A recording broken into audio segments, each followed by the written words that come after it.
Fallout 2. Почему действие игры разворачивается в Калифорнии? Что за ящики расположены в Брокен-Хиллз? Как изначально называлась военная база? Какую тайну хранит Ринг в Рейдинге? Об этих и других загадках игры мы расскажем в нашем фильме Fallout 2. Мертвая локация.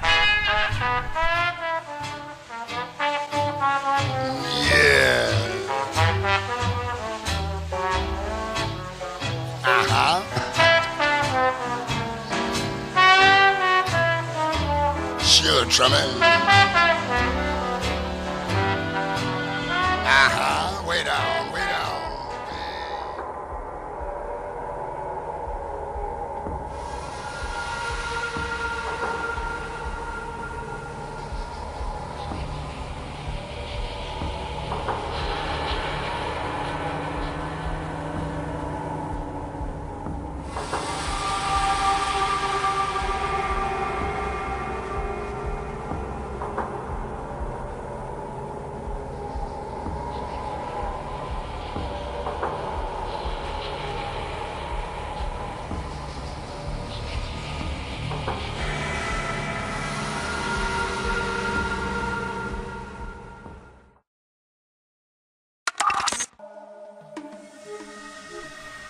Часть первая. Картостроительство.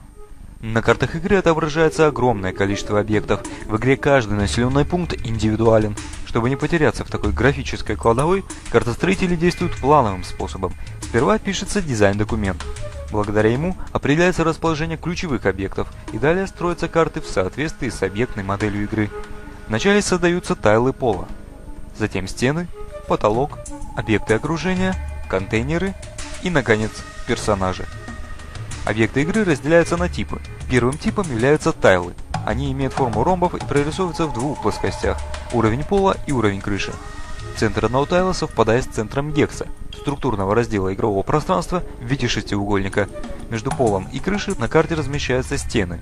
Для захламления пространства используются объекты окружения. Далее контейнеры, инвентарь, персонажи. Для работы с картами в настоящий момент существуют две программы. Официальный маппер от Blake Castle Studios, настоящая легенда Fallout движения. Этот редактор достался фанатам от разработчиков. Он не во всем удобен, но лучше подходит для привязки скриптов и тестирования карт. Неофициальный маппер разработал DIMS.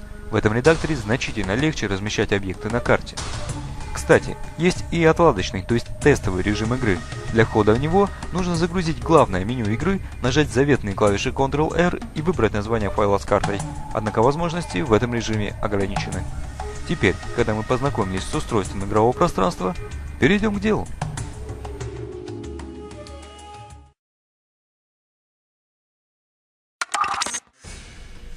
Часть вторая. Мертвые локации. Не все, что было задумано или даже реализовано, попало в игру. Вот, например, карта города Дэн, которая осталась в ресурсах игры. В описании к этому файлу локация названа как жилой район. Возможно, это первая версия города. Здесь размещено несколько жилых домов, внутри находятся жители, включая детей, а в одном из них стоит призрак Анны. Севернее единственной сетки перехода расположено 5 персонажей. Их назначение непонятно, но это может быть одна из городских банд. В восточной части карты размещено самое примечательное место – автомобильная свалка с помещением, в котором стоит механик Смитти. Из библии Fallout Криса Авалона известен скриншот первой модели автомобиля Highwayman. Судя по окружению, этот скриншот сделан именно на этой карте. Первая модель Highwayman концептуально отличалась от современной. Она работала на термоядерном реакторе. В дальнейшем реактор заменили на багажник, чтобы в нем можно было хранить инвентарь. Другая вырезанная карта представляет собой огромных размеров кладбище с маленькими пещерами. Всего здесь 45 захоронений. Их можно раскапывать, но за каждую раскопку, как и положено, понижается карма на 5 очков и дается особенность гробокопатель. Все могилы пусты, причем некоторые из них уже раскопаны. Под могилами находятся пещеры, их всего 8. Возможно, некоторые из них должны иметь несколько точек входа. На карте нет никакого инвентаря и нет персонажей. Возможно, они должны были генерироваться через скрипт, потому что, скорее всего, карта предназначена для обычных случайных встреч в пустыне. Другая незадействованная карта, к сожалению, недоступна для просмотра, так как графика, которая в ней используется, попросту изъята из игры. Вместо стен и пола мы видим в файле запретные красные прямоугольники. Судя по названию файла, карта связана с шаттлом Сан-Франциско. Пространство здесь разделено на два маленьких помещения.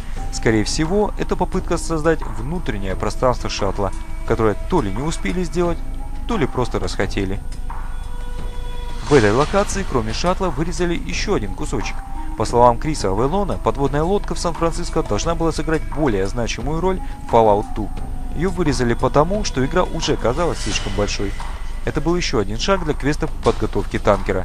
Изначально в водах Сан-Франциско плавала эта подводная лодка, и при обнаружении любого американского судна торпедировала и уничтожала его. Так что пришлось бы найти какой-то код для ее обезоруживания перед тем, как спокойно уплыть на танкере в Анклав. А в Рейдинге планировались еще более интересные события. В ресурсах игры сохранилась вывеска с надписью «Бои рук смерти». Загадка остается загадкой, как в Рейдинг могли попасть руки смерти, да еще и в таком кабальном состоянии. Существует еще несколько непонятных карт. Это очищенные от инвентаря и персонажей оригинальные локации 13 и 15 убежищ из первого Fallout. Ничего любопытного в них нет, и зачем они сохранены в ресурсах, не ясно. Более интересны все-таки нереализованные идеи. В игру не попало несколько запланированных локаций, но в ресурсах игры можно найти намеки на эти места. Например, для них сохранились иконки городов для интерфейса мировой карты. Одной из них – примитивная деревня, похожая на Аррою. Она располагается на полпути между Аррою и Наварро.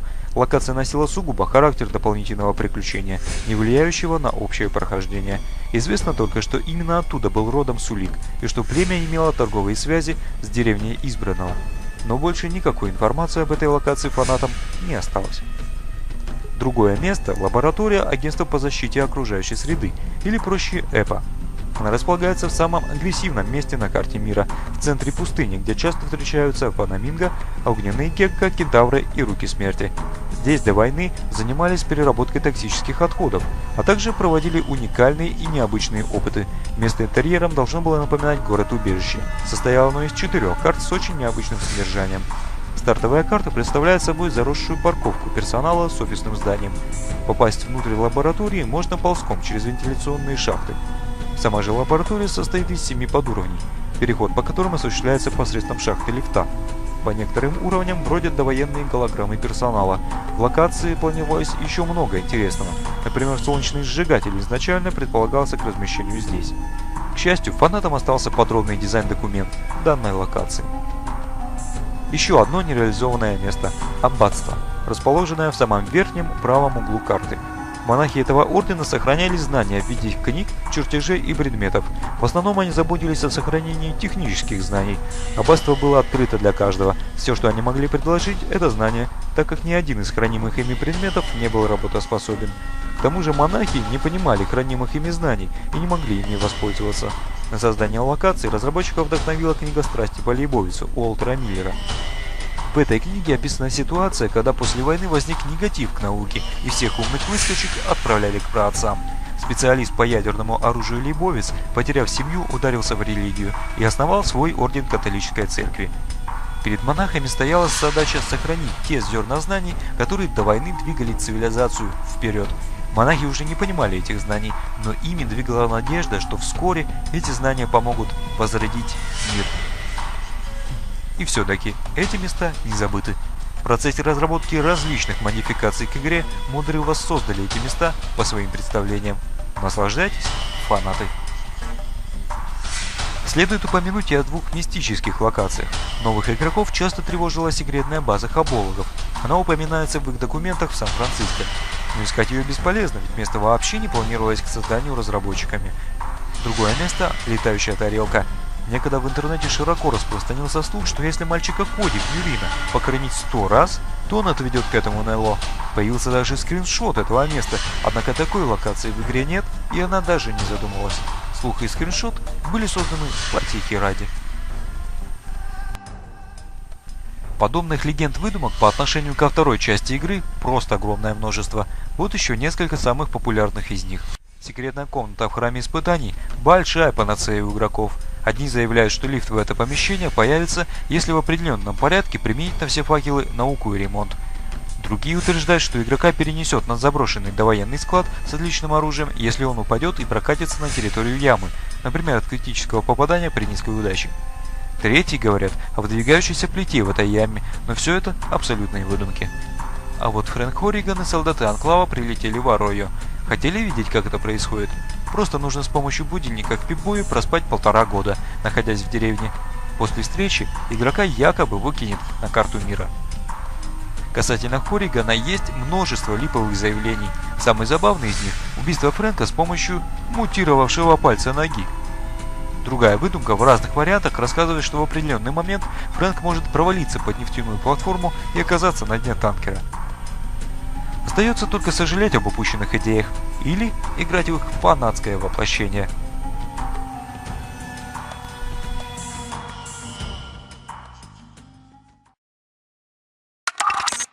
Часть 3. Объекты-невидимки. В локациях размещены любопытные объекты, но порой их трудно отыскать, или они вообще спрятаны. Брокен-Хиллз. В этом городе есть ящики, которые вызывают у многих фанатов огромное недоумение. Как же до них добраться? Все просто. Встаем между сеткой перехода и забором и кликаем по пространству выше. Игрок сам перебежит за пределы карты. Но что же это за ящики? Суть в том, что некоторым продавцам в игре приписывался контейнер, в котором хранится их обширный товар. Поэтому, убив продавца, вы нигде не можете этот товар найти, а он в ящиках, а ящики специально располагаются за видимыми пределами карты. Но в Broken Hills разработчики подкачали, ящики оказались в поле зрения, а в остальных городах они выпали из кадра. За видимым пределом иногда размещают временно позиционируемые объекты, как, например, животных Мельхиора на нижнем уровне военной базы. Вы сможете их увидеть на радаре перед тем, как Мельхиор призовет своих питомцев на помощь. Дэн. Здесь, за пределами карты, имеется странный объект – взломанная дверь в бункер Братства Стали, который находится на той же карте. Этот объект, однако, остается неиспользован. Вероятно, после разорения бункера в Сан-Франциско Хорриган должен был уничтожить бункеры в Дыре и БНКР, но почему-то разработчики оставили их в покое. Порой даже видимое специально прячут от глаз. Целой игровой легендой стало пасхальное яйцо в Нюрино. Хотя от яйца пользы никакой, но веселья ради стоит поискать торчащий из мусора горшок, куда его запрятали. Вот он, еле заметный. Любопытный факт. В ресурсах игры есть записи о 25 членах партии игрока. Одним из членов является цыпленок. По словам Криса Авелона, этот неразработанный НПС должен был высиживать пасхальные яйца.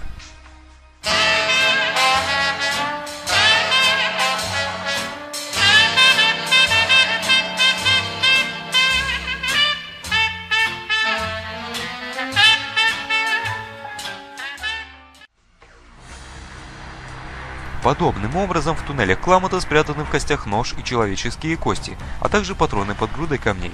В Нюрино, в огороде отца Тулли, растет веселая трава. Один из корней Ксандера выпал за пределы карты. Любопытнее всего убежище крысы под туалетом отеля Розы. Если часы и лопату обнаружить легко, то коробка с яблоком торчит из-за камней лишь на пару пикселей.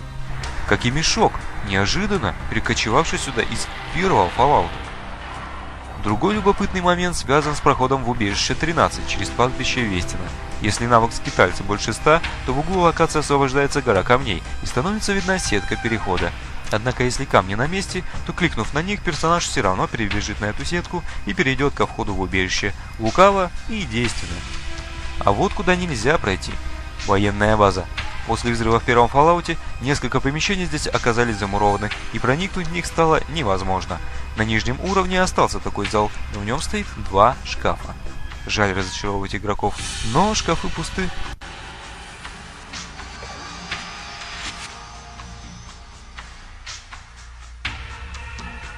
Еще более хитро запрятана секретная пещера в шахте Broken Hills, расположенная сразу справа от входа. Поверх пещеры нарисован потолок, он скрывает ее, но обнаружить пещеру можно через карту Пип-Бой или через боевой режим, так как внутри находится персонаж. Информация об этой пещере давно известна фанатам, а вот то, что в шахте есть еще одна такая пещера на севере, это малоизвестный факт. Впрочем, она все равно пуста. Аналогично спрятанные комнаты в Анклаве на уровне с лабиринтом-ловушкой. Есть тип объектов, которые игрок вообще не должен видеть в игре, но редким счастливчикам их удается выбить из противника. Это специальное оружие. Создатели не стали его прорисовывать и вместо картинки создавали сиреневый прямоугольник с надписью. Например, у Хорригана есть 2 таких оружия – латоплазменный пулемет на 600 патронов и нож. У Когтя Смерти из Наварро и мыши, охраняющей гранату Антиоха, оружие одно – коготь. Горец из 13-го убежища также им располагает. В его настройках можно задать команду взять или убрать оружие под названием «Коготь». Есть также огнеметы у огненных Гекко, гранатометы у роботов-андроидов, пулеметы у турелей. Действуют они так же, как и любое оружие, просто не видны для игрока. Что касается оружия Хорригана, есть один способ, как его достать. Все, что нужно, это труп Хорригана и еще один труп под ним, то есть на одном гексе.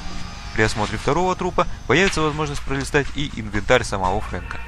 Раз уж упомянули инвентарь, стоит рассказать об одном интересном оружии. Это однозарядный самопальный пистолет, в оригинале названный как Zip-Gun. Он почти полностью готов к действию, для него есть описание и настроенный прототип. Нет только изображения в инвентаре. Пистолет на один 10-миллилитровый патрон, выстрел занимает 4 очка действия и наносит от 5 до 12 повреждений. Существует мнение, что Zip-Gun должен был появиться в начале игры, чтобы помочь при прохождении храма испытаний. Что технически невозможно, так как для персонажа типа Дикарь не прорисовано соответствующей графики. В дальнейшем этот самопал все-таки реализовали, но в другой игре, Fallout Tactics. Объект-невидимка довольно часто используется в игре. Невидимый канат на стене в НКР появляется после взятия в пригороде у бармена квеста, который можно взять только играя тупым персонажем, а так как таковым играют редко, то и секрет этот мало известен. А вот это уже не секрет, это настоящий ляп. Дизайнеры карт в нескольких местах забывали ставить маркер, запрещающий проход по данному гексу. В итоге появились стены, через которые можно пройти насквозь. Они есть в Сквоте. В Нью-Рино таких стенок целых 3. В Кошачьей Лапке, на втором этаже казино Бишопа и в стеллажах Чоп-Шопа. В Сан-Франциско проходимая стенка есть в бункере Братства Стали и у хабологов в столовой. Наконец, такой ляп встречается и в Broken Hills. А вот в Кламоте на стене дальней комнаты купальни висит подвеска с инвентарем. И вот тут уж не то, что пройти насквозь, до этой подвески вообще нельзя дотянуться, хотя инвентарь там есть. Хотели знать какой? Там лежит веревка, корень ксагара и дубинка. Вот такое садистское сочетание.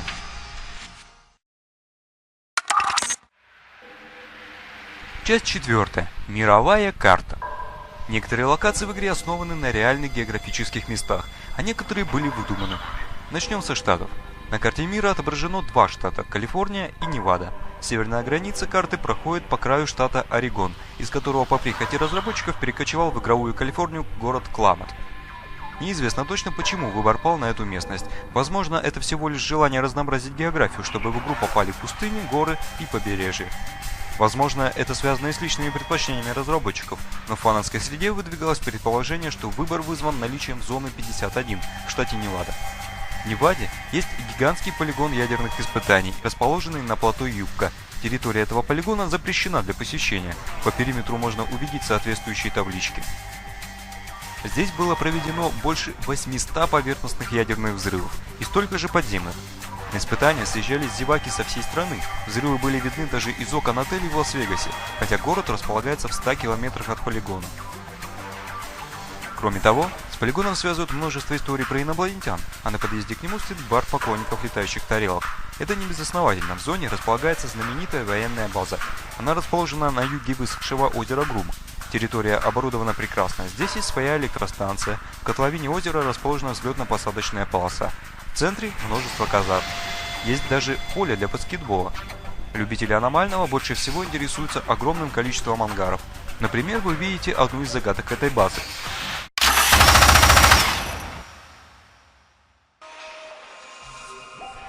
Перейдем к заселенным игровым городам.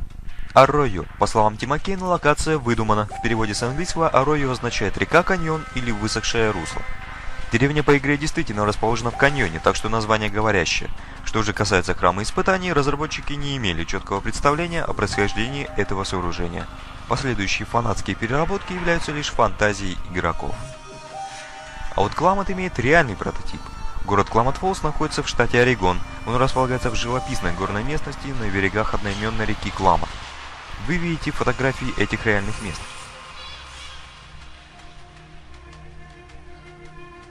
Сама река является рекреационной зоной, а рядом расположен и Кламатский национальный лесной парк общей площадью 680 квадратных километров. Город маленький, население в 2000 году составляло всего 19,5 тысяч жителей. Основой экономики составляют медицинский центр и аэропорт 173-го истребительного крыла учебного авиационного командования ВВС США. Из вооружения здесь находится F-15. Видимо, от города в игру ничего не попало, кроме названия.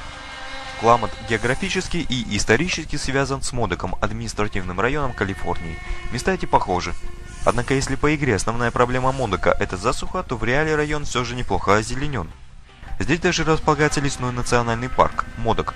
Правда, очень небольшой по сравнению с Кламатским, всего-то 6,5 квадратных километров. А вот насчет индейцев Кристофер Нолан оказался прав. Здесь действительно проживала группа индейских народов. В целом группу называют сахаптины. Она распространена на территории штатов Вашингтон, Орегон и Айдахо. Однако на границе с Калифорнией образовались изолированные подгруппы сахаптинов. Одна называлась Кламат, другая Модок. Родственность и близость этих мест привела к смешению двух племен. В итоге даже возник кламат-модокский язык, на котором они разговаривали. Правда, язык практически исчез. Модок переводится как «люди на юге» или «южане». Это название дали им из племени Кламат, которое располагалось северо-западнее. Кламат же переводится как «люди» или «община». Влияние белых людей на эти племена пришло значительно позднее, чем к другим ветвям сахаптинов. Они почти не пострадали от военных конфликтов с белыми. В 20 веке Модок практически слился с кламатами, сейчас их насчитывается около 300 человек. Кламатов осталось больше, около 1800 человек.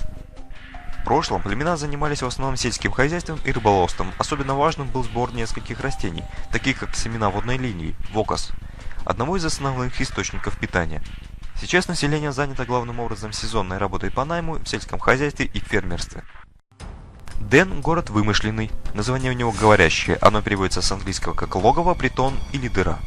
Похоже, что у него нет и прототипа. Рейдинг – это реальный город в штате Калифорния, расположенный на берегах реки Сакраменто.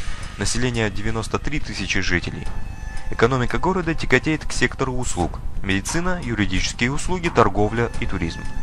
Кстати, взгляните на флаг на этой фотографии. Забавно, не правда ли?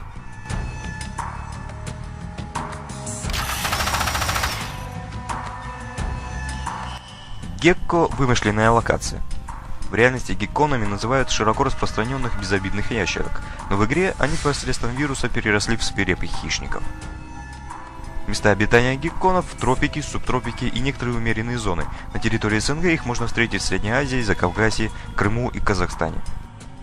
В природе они живут в пещерах, на скалах и на высокоствольных деревьях. Свое название гекко получили от звука, который они издают, впрочем, диапазон их звуков очень высок. Внешне они выделяются большими впечатляющими глазами и крупным размером. Длина вместе с хвостом достигает 35 сантиметров. Кстати, хвост они легко могут потерять от страха, существа очень пугливые. Живут они 10-12 лет, питаются мелкой живностью. В некоторых странах их считают очень полезными или даже священными, и поэтому пускают в дома. В Юго-Восточной Азии люди верят, что гекконы приносят в дом счастье и с нетерпением ждут их в только что построенный дом.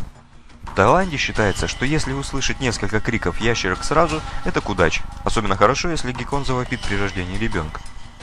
Вот чем они действительно поражают, так это своим верхолазанием. Пальцы у них уникальны, они снабжены роговыми пластинами, на которых находятся щеточки из множества наитончайших волосков. Они-то и цепляют микроскопические неровности поверхностей. Благодаря этой системе гекконы способны ходить не только по потолку, но даже по стеклу. Но вернемся из реальности в мир Fallout. Нью-Рино. Вывеска при входе в город говорит о том, что это самый большой маленький город в мире. Действительно, реальный город Рино с населением 210 тысяч жителей расположен в штате Невада. Разработчики создали эту въездную стеллу по реально существующей в городе. Сравните фотографии. Город основан в 1545 году. Свое название получил в честь героя американской гражданской войны Джесси Ли Рино. Располагается среди гор, это популярная климатическая курортная местность. Отчасти поэтому здесь активно развита индустрия отдыха и развлечений. Казино, игральные автоматы, родео и другое. Но также развита и электротехническая, металлообрабатывающая, химическая, пищевая и полиграфическая промышленность.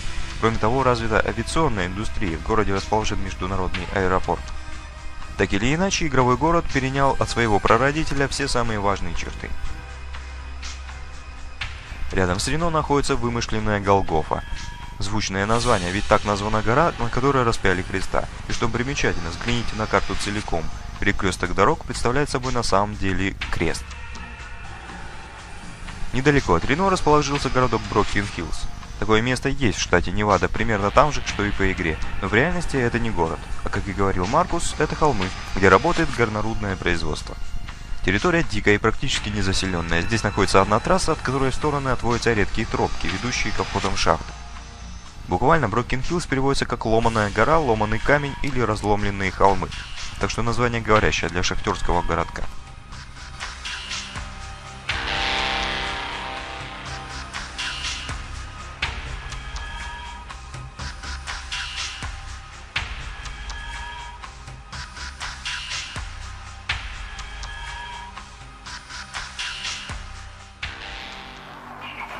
А этот город вообще говорящий сам по себе. По заявлению разработчиков, город-убежище является критикой на современное американское общество.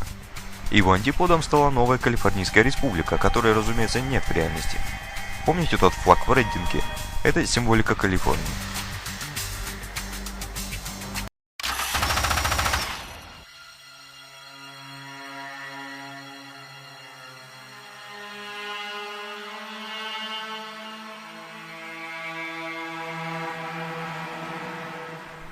Наконец, Сан-Франциско. Конечно, самый реальный город. Но не только расположением и портовой жизнью. Сравните эту фотографию ворот китайского квартала в Сан-Франциско с игровым. Жаль, что мост через Золотые ворота, другой архитектурный бренд города, не попал в игру. Но главное даже не это. Игровой город перенял от своего прародителя и культурное содержание. В 60-х годах это был радикальный город, пропитанный духом свободы. Там живут либералы, активистки лесбийского движения, современные хиппи всех мастей.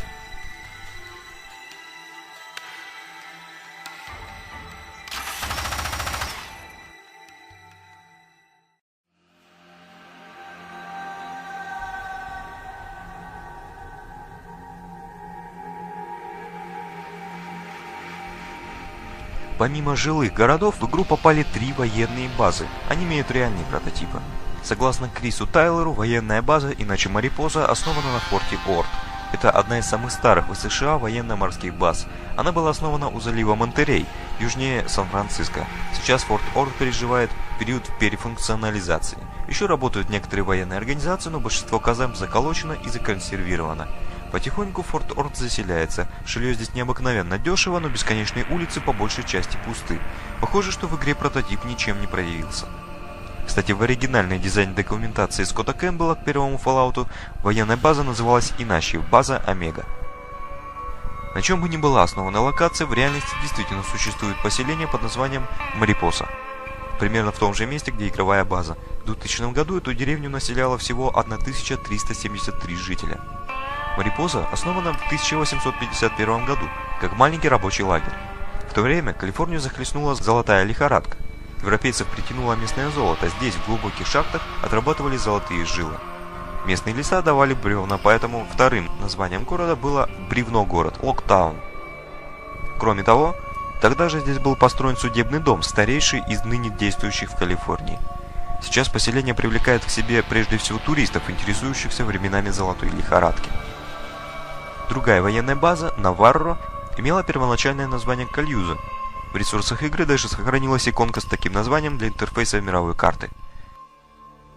Поселение маленькое, на севере располагается рекреационная зона реки Сакраменто, а на юге военный аэродром.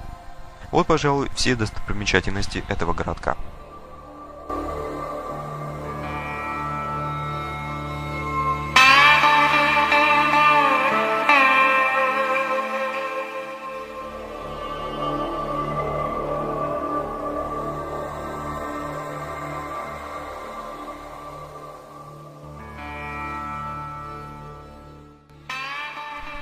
Армейское подразделение Сьерра также существует в реальности и действительно расположено недалеко на севере от Рено, в пустыне.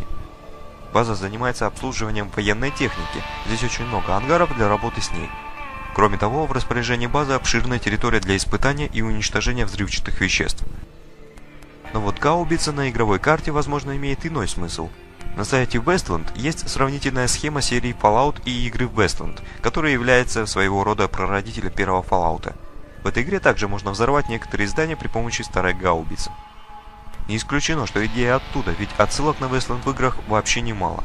Разработчики любили Westland и удерживали его в качестве эталона свободы выбора и этической проблематики в играх.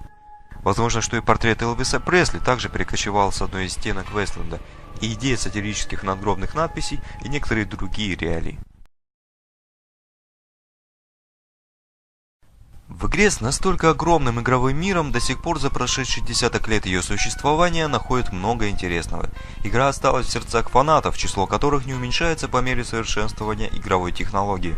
Fallout продолжает интересоваться, копаться в его ресурсах, делать глобальные модификации и самопальные игры по мотивам. Если попытаться генерализировать обозначенное в этом фильме, то можно найти одно общее обстоятельство, тонкой нитью проходящее через всю историю разработки игры. Речь идет о начитанности ключевых разработчиков Fallout. Мало того, что в игру внедрено огромное количество отсылок и дразнилок на другие произведения, разработчики даже не постеснялись воссоздать ту культурную среду, в которой они, видимо, существовали. Реальная Калифорния и Невада с их своеобразной культурно-исторической базой отразились в игре далеко не только в физических формах, как, например, вывеска Ньюрина. Политическая жизнь Рейдинга, эгоцентричное самоутверждение города-убежища, семейная общинность игрового климата, радикальная свобода Сан-Франциско, моральное растление Ньюрина и просто сортирный юмор – все это имеет под собой нечто большее, чем одни только сюжетные завязки, придуманные дизайнерами и сценаристами. Эпохальная игра Fallout 2. Sweetheart, I ask no more than this. Kiss the bill, a dream on. Yes. Give me a kiss before you leave me. My imagination will feed my hungry heart. Leave me one thing before we part. Kiss the bill, the dream on. When I'm alone with my fancies, I'll be you, weaving romances, making believe they're true. Babe, give me your lips for just a moment. My imagination will make that moment live.